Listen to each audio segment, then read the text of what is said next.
Kabukis, ako muli si Nito at welcome kayo sa aking channel, Maria's Garden. Alam po ninyo, kahit na maliliit pa yung mga bougainvillea natin, pagka kumaganyan yung mga sanga niya, pwede na natin triman o kaya naman lalagyan natin ng tulos, yung trellis niya pagkapangan. Pero pag nag-a-apro tayo, kasi may trellis kuminsan nababali din. Kaya pinakamaganda para mabilog natin yung mga bulaklak, yung mga bougainvillea natin, mapakumpol natin, maparami natin yung bulaklak kahit na medyo maliliit pa lang.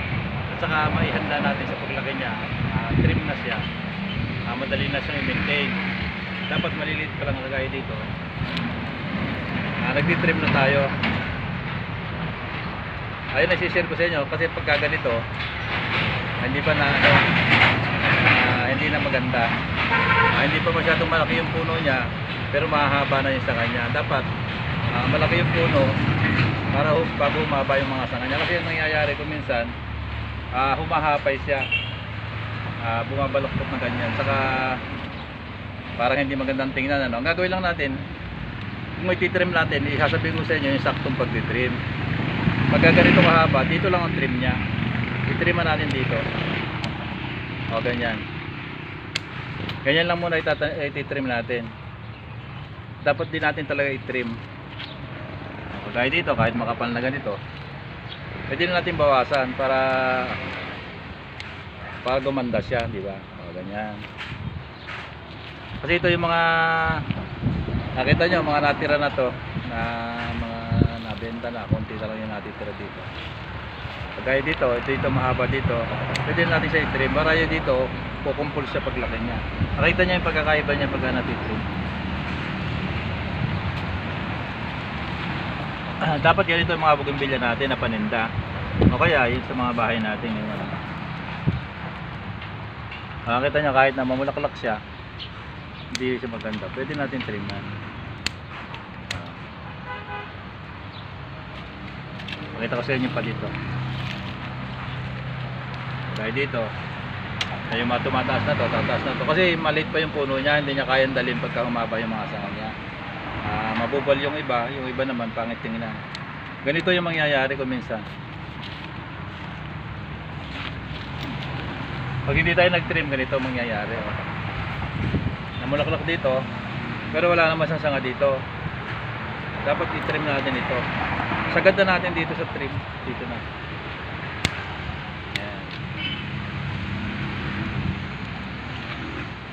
Diba, napapansin nyo?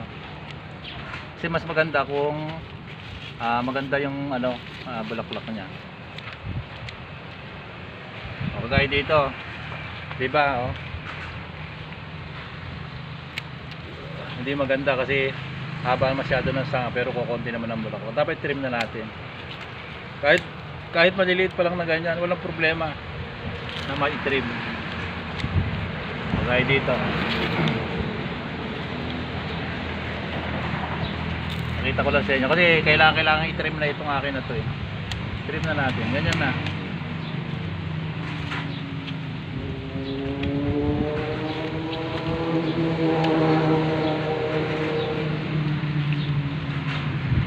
O diba?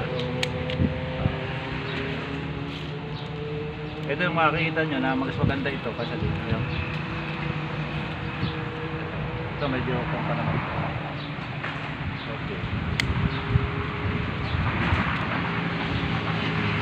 Ganyan o, diba? Ganyan lang yung trim.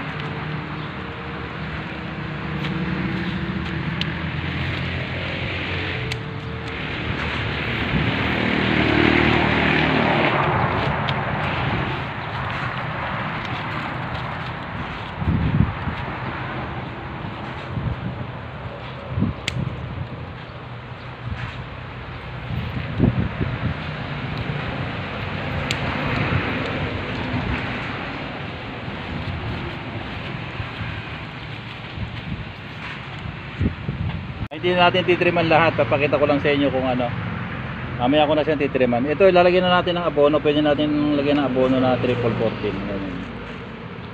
Lalagyan lang natin ng ganyan, dalawang side lang. Pagkatapos natin mag trim, pwede na natin lagyan para yung Pag nagdahon siya, maiksi lang yung sanga niya, maiksi lang yung sanga niya, mamumulaklak na. Hindi yung hahaba ng hahaba. Kaya ganyan lang. Oh. Konti-konti lang. Sakto pag inipit mo ng kamay mo na ganyan, yun na yun.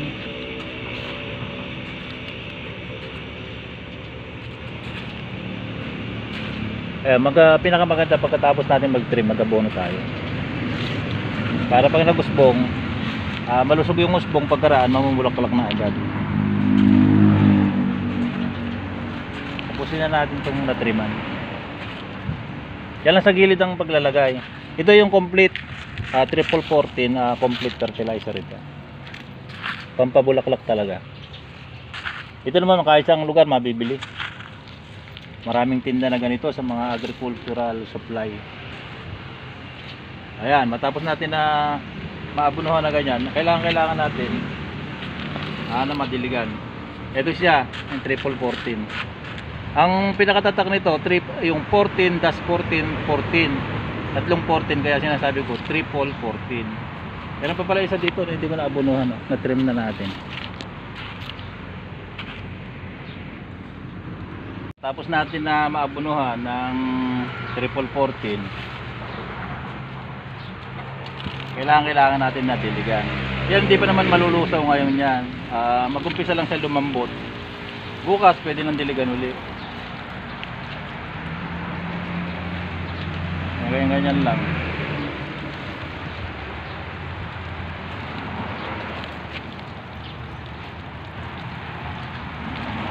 Kasi pagka pinakita ko sa inyo kanina, pag hindi tayo nag-trim, ganito mangyayari. Yung mahaba kanina na may bulaklak sa dulo pero napakapangit naman.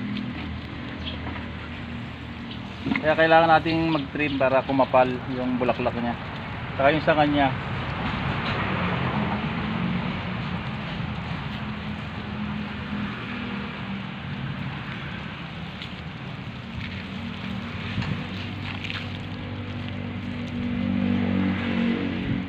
Ayan, mag-umpisa ng malusaw yan kasi nabasa na, malambot na yan. Bukas, unti-unti na siyang nalulusaw. Bukas pag nagdilig kayo, kinabukasan, malulusaw na siya, maraming malulusaw pero may matitira pa rin. Ganyan ang triple 14, granule, hindi yung agad-agad nalulusaw. Maraming nabibili nito sa mga